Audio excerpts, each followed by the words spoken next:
ഇന്നലെ ഏട്ടന്റെ പിറന്നാളായിരുന്നു. Date of birth അല്ല, നാളെ. ഡേറ്റ് ഓഫ് ബർത്ത് വരുന്നത് അടുത്ത മാസമാണ്. പിറന്നാൾ പ്രമാണിച്ച് ഞാനും ഏട്ടനും കൂടി രാവിലെ തന്നെ ഒന്ന് അമ്പലത്തിൽ പോയി. കൊച്ചുകുലാർ അമ്പലത്തിക്കാട്ടോ പോയത്. നിറയെ മരങ്ങളും പച്ചപ്പൊക്കെ ഉള്ള വളരെ മനോഹരമായിട്ടുള്ള ഈ ഒരു അമ്പലത്തിൽ പോകുമ്പോൾ നമ്മുടെ നാട്ടിൻപുറത്തൊക്കെ ഒരു അമ്പലത്തിൽ പോയ ഫീലാണ് കേട്ടോ. ഇതിനു മുമ്പ് ഞാൻ ഈ ഒരു അമ്പലത്തിന്റെ വീഡിയോസ് ഒക്കെ ഇട്ടപ്പം ഈ അമ്പലം എവിടെയാണെന്ന് എൻ്റെ അടുത്ത് കുറേ പേര് ചോദിച്ചിട്ടുണ്ടായിരുന്നു.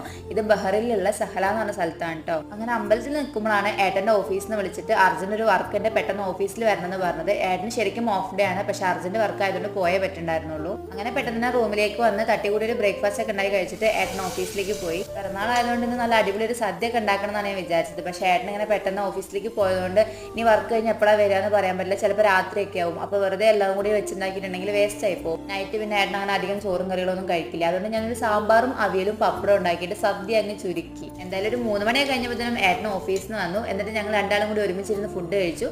പിന്നെ വൈകുന്നേരം ആയപ്പം ഒരു പായസം കൂടി ഉണ്ടാക്കി. അങ്ങനെ ലളിതമായ രീതിയിൽ പിറന്നാൾ ആഘോഷിച്ചു.